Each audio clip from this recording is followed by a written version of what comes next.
Assalamualaikum warahmatullahi wabarakatuh. Perkenalkan, nama saya Nurul Kalbi JS dari kelas M92 Fakultas Ilmu Pendidikan jurusan PGSD, di mana universitas saya itu bertempat di Tidung. Nah, saya ingin melakukan penelitian atau peninjauan ke salah satu sekolah, yaitu SD Impres Bonto Cindeta Ciri, pada salah satu guru yang berada di sekolah tersebut, di mana saya akan menanyai beberapa pertanyaan tentang bimbingan konseling di SD. Maksudnya itu melakukan beberapa wawancara tentang apakah bimbingan konseling di SD itu dilakukan atau tidak dilakukan. Nah, untuk mempersingkat waktu, mari kita ke sekolah SD Impres Bonto Cindeta Ciri.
Assalamualaikum, Pak.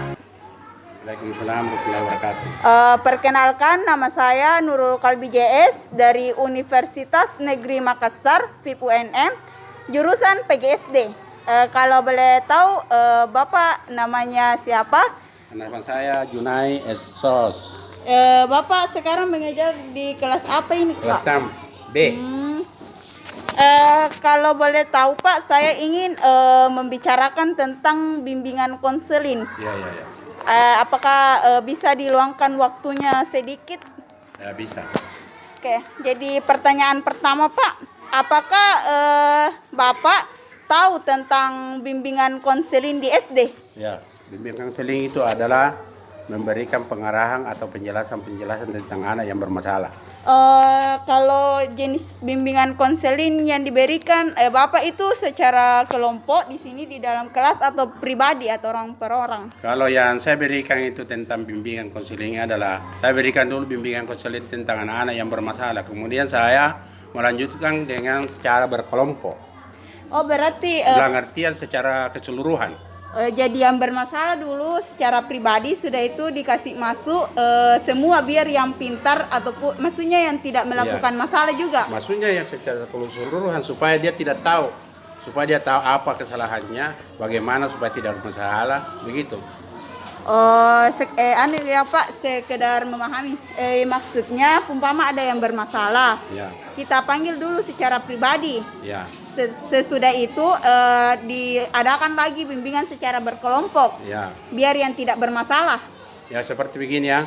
Kalau misalnya yang bermasalah itu kita panggil dulu yang pribadi, maksudnya yang bermasalah. Kemudian kita kasih arahan secara maksudnya pribadi. Kemudian kita panggil lagi yang maksudnya yang nakal-nakal supaya dia tahu lagi. Nah, setelah itu kita berikan lagi secara keseluruhan supaya dia memahami semua. Kalau boleh tahu, masalah yang sering terjadi di sini di kelas Bapak itu masalah tentang apa saja? Kalau masalah di sini yang bisa terjadi, yang biasa terjadi itu masalah apa itu? Masalah buku. Iya, apa itu? Kalau misalnya buku dibagi buku, dia di situ biasa terjadi masalah perebutan buku, walaupun itu sudah diberikan penjelasan. Ya, itu saja yang paling utama. Kalau di sini anak-anak tidak ada Ji, semua yang menyontek ataukah berkelahi atau pembulian tidak ada Ji? Kalau masalah lonte ya pasti ada. Nah, kalau tidak kelihatan, malah ada yang lebih bodoh lagi. Ya tapi tidak seberapa. Tapi tidak ada Ji di sini yang sering bully ki teman-temannya atau bagaimana? Kalau selama saya mengajar di sini tidak ada. Jadi yang paling utama itu pembagian bukunya jadi. Ya pembagian buku. Jadi kalau umpama ini Pak, anak-anak sedang berkelahi tentang buku, apa peringatan yang biasa Bapak berikan? Kalau peringatan yang pertama kita berikan dulu solusi. Ya, jalan. Kalau berlanjut itu masalah, kita laporkan kepada kepala sekolah supaya kepala sekolah mencarikan jalan bagaimana supaya bisa mendapatkan buku. Itu saja. Selain itu Pak, itu saja masalahnya, tidak ada lagi Pak. Kalau masalah-masalah kecil ada. Ya seperti kalau istirahat, ada perebutan bola kalau di olahraga, ada masalah macam-macam. Satu lagi Pak, apakah ini bimbingan konseling dilakukan secara bertahap atau ada sedang anak-anak yang bermasalah baru dilakukan bimbingan? Tidak. Kalau di kelas ini saya lakukan setiap hari, setiap mau pulang atau setiap mau masuk belajar. Ya supaya apa yang pernah terjadi itu tidak terjadi lagi. Kalau boleh tahu yang bagaimana itu Pak cara yang secara setiap hari bagaimana pengarahan yang pada mau pulang dan pada kalau misalnya datang kita hubungkan dulu dengan pembelajaran yang selanjutnya lah, yang akan berlangsung, kemudian kita kaitkan masuk agama tentang kesopanan, tentang bagaimana kalau kita begini, maksudnya kalau begini maksudnya berkelahi atau selisih paham. Ya kalau begitu juga kalau pulang kita berikan arahan, jangan berkelahi, jangan maksudnya baku cek misalnya salah paham begitu, supaya di jalan itu aman. Tidak terjadi apa-apa. Di sini Bapak juga sering menjelaskan tentang bimbingan karir seperti nanti cita-citanya seperti apa. Ya selalu. Ya saya di situ kalau masalah bimbingan karir terbagi-bagi. Saya anjurkan bagaimana anak-anak supaya dia giat belajar seperti dia hobinya menggambar. Jangan diterapkan di sini. Kalau perlu terapkan di rumahnya. Dikerja ulang-ulang supaya apa yang dimaui itu, apa yang diinginkan bisa lancar. Begitu juga belajar. Ya. Nah, kemudian saya jelaskan bagaimana orang-orang yang berhasil, bagaimana cara belajarnya, bagaimana usahanya. Ya begitu. Apakah Bapak juga menerangkan tentang kesulitannya kalau umpama jadi dokter ini kesulitannya?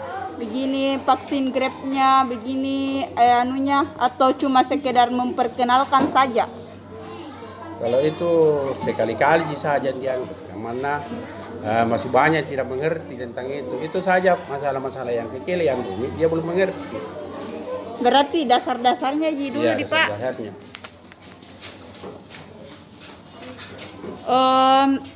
Bagaimana Pak di sini di sekolah apakah kepala sekolah selalu memberikan arahan kepada gurunya untuk melakukan bimbingan konseling di setiap kelas atau biasa dilakukan di lapangan?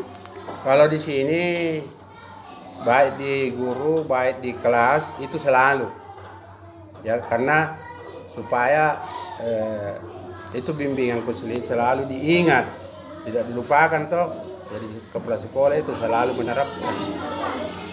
Kalau boleh tahu Pak, yang cara yang dilakukan kepala sekolah apa saja? Apakah dia mengumpulkan siswanya di lapangan, kemudian memberikan bimbingan konseling, begitupun gurunya, atau langsung semua Pak? Kalau itu setiap hari Senin. Jadi setiap hari Senin dikasih bimbingan. Jadi seringannya itu apabila kita istirahat. Kan kalau istirahat itu kan kita berkumpul di kantor. Ya di situ secara tidak langsung dibahas itu. Berarti ini Pak bimbingan konselingnya selalu dilakukan di sekolah setiap hari Senin untuk guru kalau berkumpul di kantor ya. Dan dilakukan secara bertahap yaitu setiap hari Senin. Ya. Itu secara umum kan, secara keseluruhan itu setiap hari ini toh. Ya itu yang dilakukan. Kalau boleh tahu yang kasih bimbingan itu setiap guru atau cuma kepala sekolah pada hari Senin? Atau yang melakukan saja pembinaannya maksudnya? Kalau di setiap upacara itu, karena siapa saja yang melakukan pembina upacara. Berarti bisa saja guru, bisa saja kepala Ya, sekolah? Bisa saja guru, bisa saja kepala sekolah. Dan itu tidak ditentukan waktunya. Kapan? Jadi bagaimana Bapak mengetahui atau evaluasinya bahwa siswa Bapak, anak-anak Bapak itu sudah tidak melakukan atau mengulangi masalahnya lagi? Bagaimana Bapak mengetahuinya atau evaluasinya? Kalau kita tahu itu dia mengulangi karena maksudnya kalau ditanya dia bilang lupa, itu penjelasannya. Jadi cara untuk maksudnya memberikan bimbingan konselingnya, kita berikan hukuman ringan. Ya seperti push up, lari, maksudnya yang tidak berhubungan dengan tangan. Maaf Pak, ini saya lihat anak-anak tadi Pak jalan-jalan. Bisakah Bapak kasih contoh cara membimbing konselingnya agar tidak jalan-jalan lagi ketika gurunya ada tamu? Ya kalau begitu, kalau masalah bimbingan konselingnya ya kalau keadaannya begini, dia keluar, dia ada tamu, itu kita tidak berikan bimbingan konseling secara tidak langsung. Nanti setelah tamu itu kembali pulang. Kalau kita bimbingan khusus. Oh, berarti Bapak sangat menghargai tamu ya? Iya, betul. Kalau masalah belajarnya siswa itu kendalanya apa saja Pak? Kalau di kelas 6 ini kendalanya banyak. Tidak mau kerjakan PR walaupun itu berulang-ulang dikatakan. Menulisnya juga begitu. Kemudian utamanya itu kurang membaca. Itu kendalanya. Bagaimana Bapak memberikan solusi atau bimbingan terhadap masalah itu Pak? Kalau mau solusi masalah belajarnya itu, saya berulang-ulang memberikan peringatan atau wawasan atau penjelasan tentang yang berhubungan tentang pelajaran maupun tugas, tetapi mungkin tidak ada dorongan dari orang tua. Berarti perlu juga dorongan dari orang tua di Pak tentang pembelajarannya? Iya, karena tentang pembelajaran itu kalau tidak ada dorongan dari orang tua tidak ada peningkatan. Karena hanya guru saja di sekolah itu bisa bermasa bodoh kalau tidak. Ini dia pendapat bahwa tidak ada dorongan dari orang tua. Nah, guru saja yang ada dorongannya. Baru saya jelaskan, di sekolah itu hanya menerima pembelajaran, bukan untuk belajar. Jadi apa yang ditulis, apa yang dijelaskan itu harus diulang-ulang di rumah supaya terbiasa. Ya itu wawasan yang saya kasih, pandangan. Ya, begitu kan. Kalau boleh tahu pembelajaran apa yang paling sulit dimengerti oleh siswa?